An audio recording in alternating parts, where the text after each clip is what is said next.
Hello everybody, welcome back to my channel. My name is Maddie if you are new here, and if you've been here then welcome back.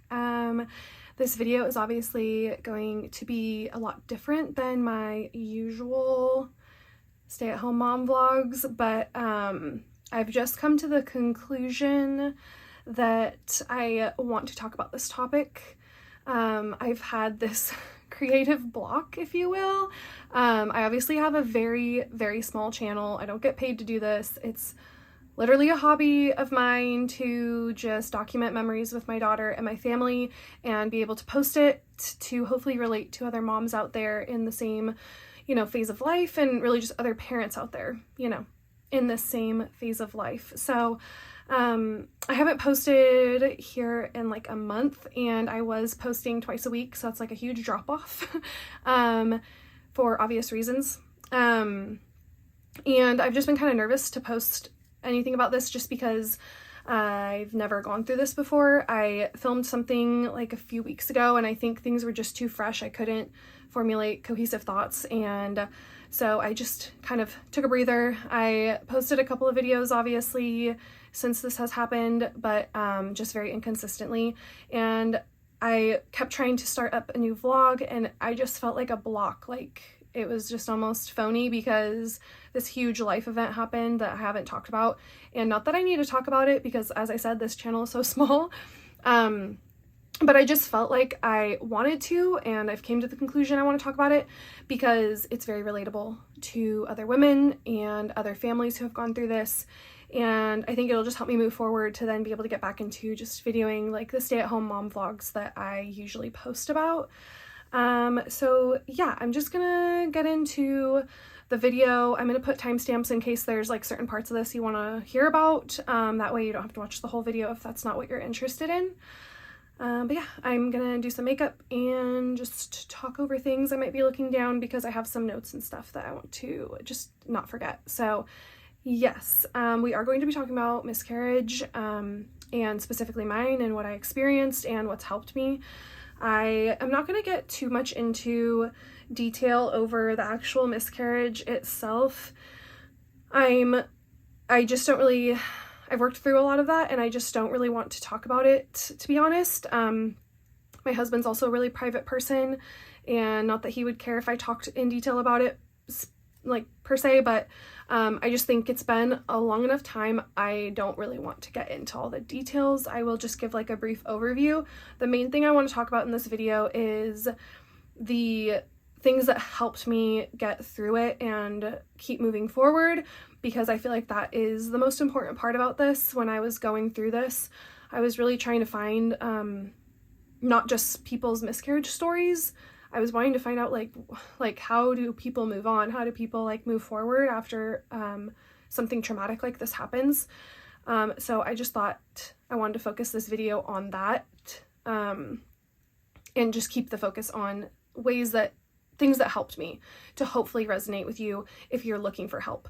And obviously this is like my experience, so these might not be helpful for you, but if they're even helpful for one person, I wanted to make this video because if my experience and things that help me even just help one person out there, I think making the video is worth it. So yes, I'm just gonna do my makeup. I'm gonna look down, so bear with me. But yeah, so back in July 17th, I did have a miscarriage. So I was just about 7 weeks pregnant, and to preface this, I hadn't had like a like heartbeat confirmation at this point yet, and so I don't know if this baby ever had a heartbeat, but I did have the pregnancy confirmed with blood work, with getting like my HCG tested.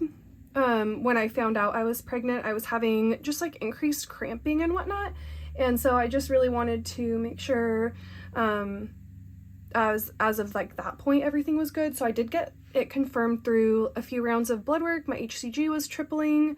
It was like double or triple every time I got it done. So yeah, pregnancy was confirmed. We didn't have a heartbeat confirmation though. My appointment was for the following week after the miscarriage. So I ended up having bleeding on July 17th that pretty quickly progressed. And it was like to the point, I mean, yeah, we knew what was going on. There was no doubt that this was like, oh, just spotting. I had spotting throughout the entirety of the pregnancy, but it would just go away. So, yeah, this was not like that. And so I knew what was happening. And so with that, I had a miscarriage at just about 7 weeks. And yeah, there's not a whole lot to say about that. I guess my takeaway from having a miscarriage, even an early one, it's not easier just because it's early. Obviously it's harder when it's later, but it's not easier because it's early, if that makes sense. I had always been under the impression that miscarriages early on, not that they weren't a big deal, because they obviously are a huge loss for the people who are going through it, but just that miscarriages earlier aren't as traumatic, I guess I would say. I had no idea the like trauma that can come from an early miscarriage, as far as obviously the emotional trauma of it, but the physical, like I had no idea all of the physical things that can happen even with an early miscarriage. So that was very eye-opening for me, and something I just would not wish on my worst enemy. And yeah, that's all I'm going to say about that. I am just really happy that we have came out the other side of this. It's been a long road of just working through things and processing and just, yeah, working through the trauma of all that went on, even having a miscarriage as early as 7 weeks. So I just want to get into some of the things that helped me get through this, because I think a lot of women, especially when it's early, you just don't feel like, at least for me, I didn't feel like I should, I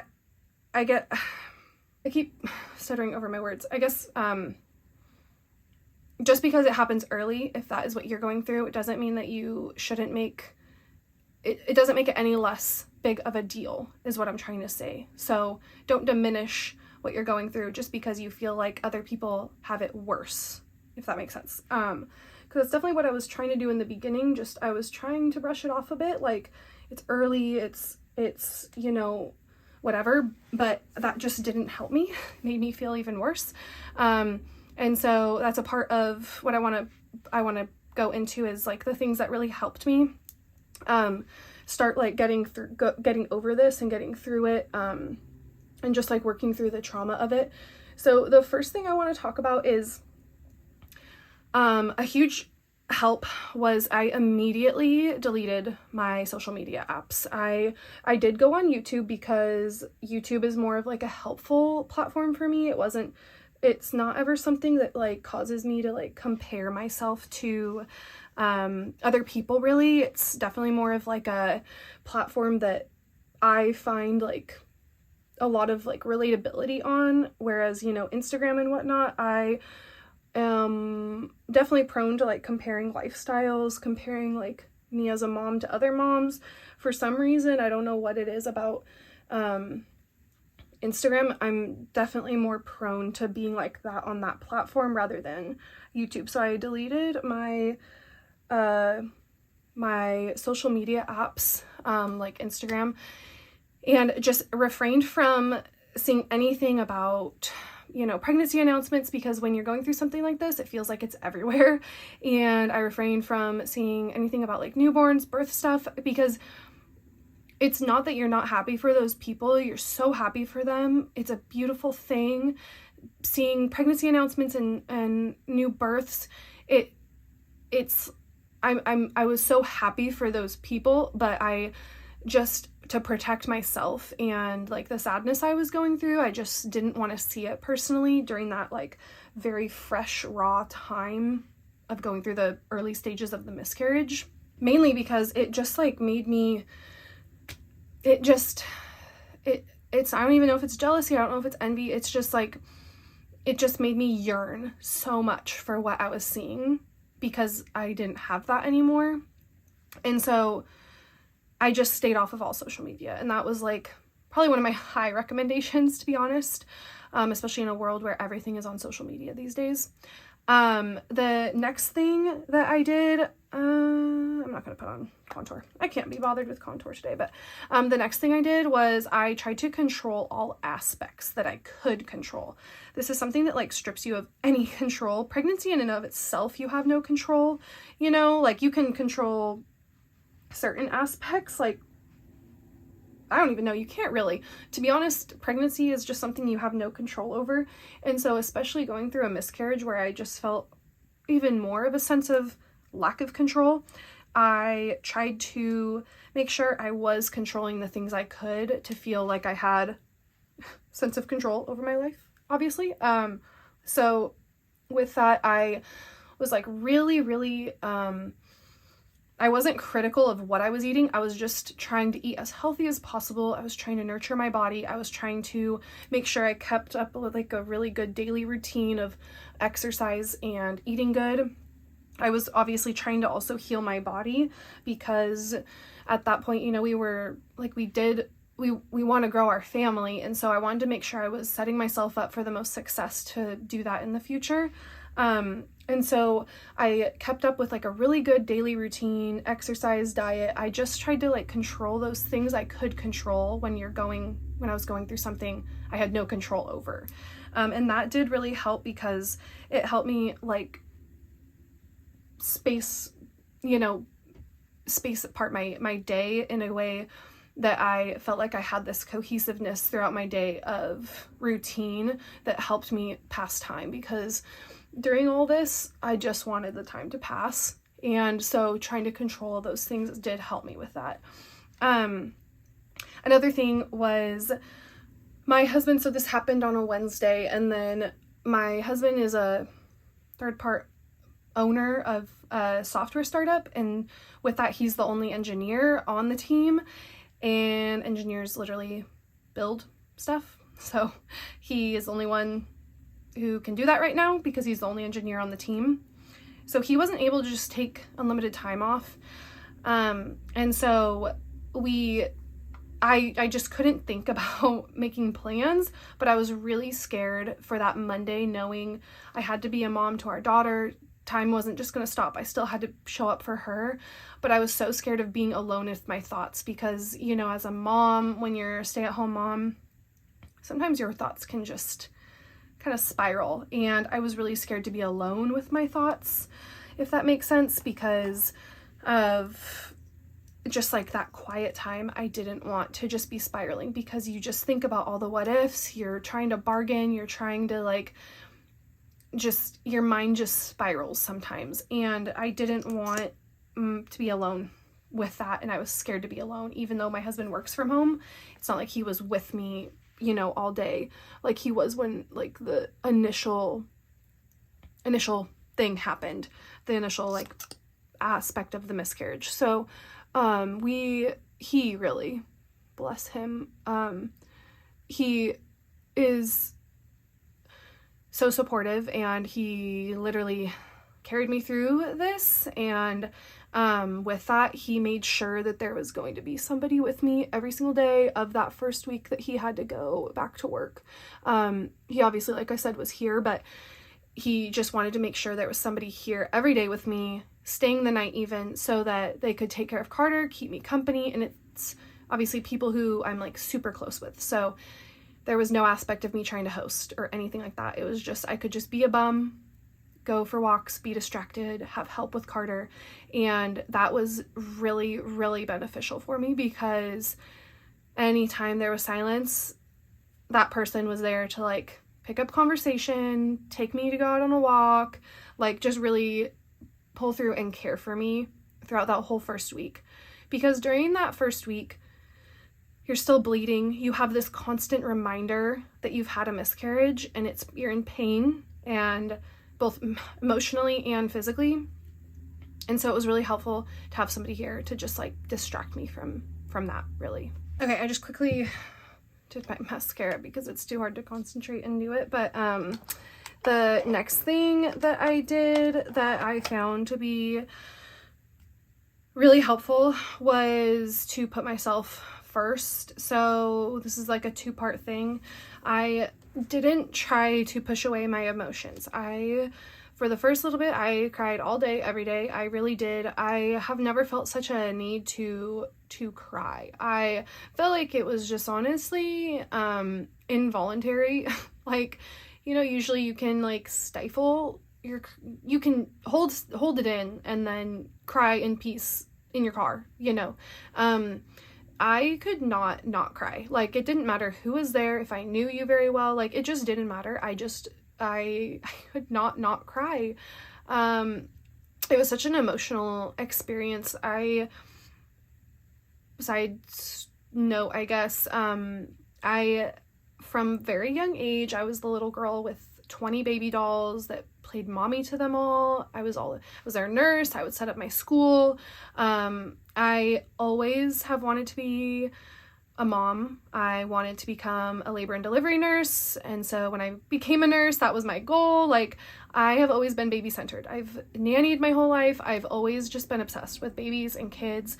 And just like, I'm one of those people where if you know me, you would say, like, I was meant to be a mom. That's what I've always wanted to do. And so, not that this is any less traumatic for somebody who isn't like that, but it was really traumatic for me because of just who I am and how I've always been, you know. And so I just was like, I just never, you don't ever expect this to happen to you no matter what, but I never thought something like this would happen to me.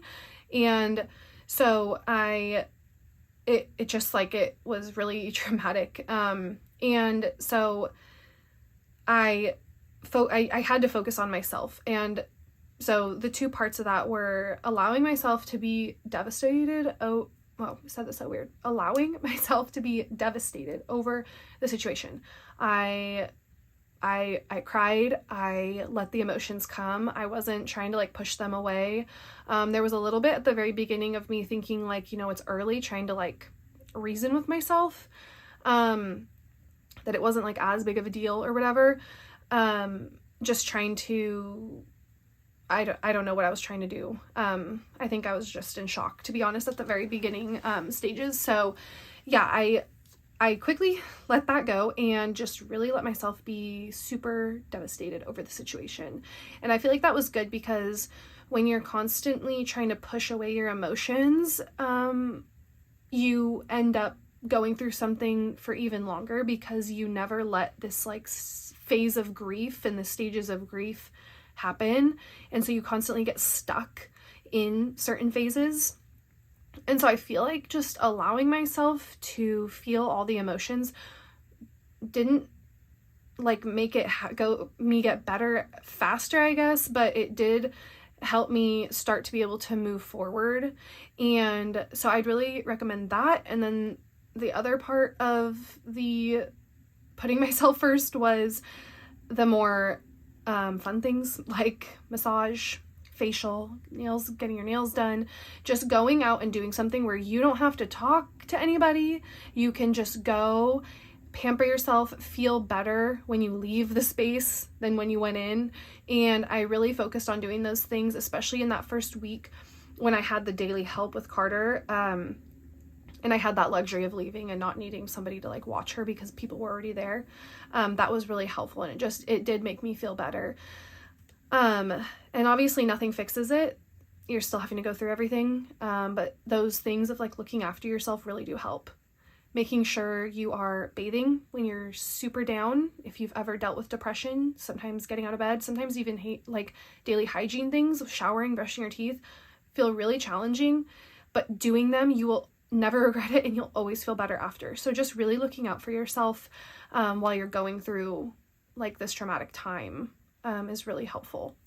I'm going to do my eyebrows real quick and then I will be right back. Let's just ignore the fact that I desperately need to get my eyebrows done, which has left them very uneven. Moving forward, I have just a couple more things that I want to talk about. And one of those is therapy. I had luckily been doing therapy before the miscarriage had happened, just for life stuff, you know, just being a mom, trying to be a good wife, trying to be a good person. And I am like a huge advocate of therapy. Just doesn't matter like who you are, what phase of life you're in, like therapy is just amazing. Whether you think you have things to work through or not, something gets unfolded that is super beneficial to work through. So I was doing therapy already. And that just became the most biggest blessing, is that I already had an appointment set up with my therapist after this had happened, and it was so helpful for me that I didn't, because you don't want extra tasks to think about. So the fact I already had therapy set up was amazing. If you don't have a therapist, there's so many online companies. There's Tava, there's Headway, there's, I think, BetterHelp. There's so many companies that you can get a therapist day of when you're going through something traumatic, and I cannot recommend it enough. It's so beneficial to hear an outside perspective of somebody who is not related to you, has no emotional tie to you, really. I can't recommend it enough, because it really helped me through this, and I was able to see her. They'll make room for you if you're needing help, like every day. They can make room for you in their schedule, and it can just be so helpful to have an outside perspective when you're going through something like this that's not such an emotional tie to you. So yeah, can't recommend therapy enough. And then a couple more was, we just found I'm an external processor, which is probably why I really enjoy creating content.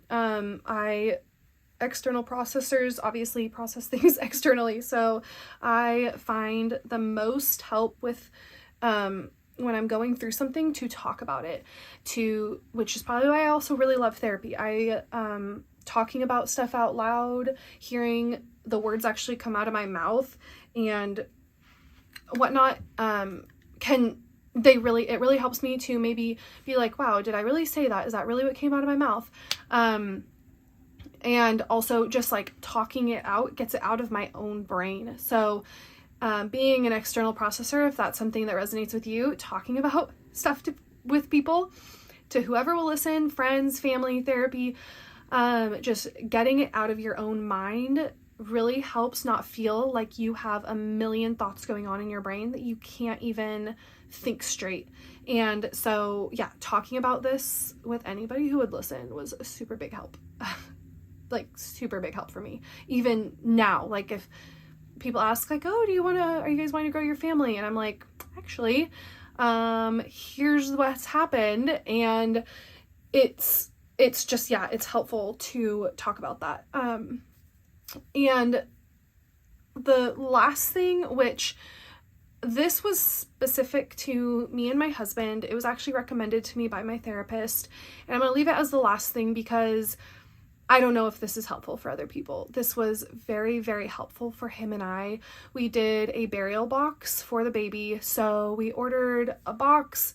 We put, if you know, the like willow tree wooden figurines my husband had gotten me, the one of the mom holding a newborn baby. So we put that in there just as like this baby will always be a part of me. And so we put that in the box. We put my positive pregnancy tests in the box. Carter picked out a little stuffy for the baby. We put that in the box.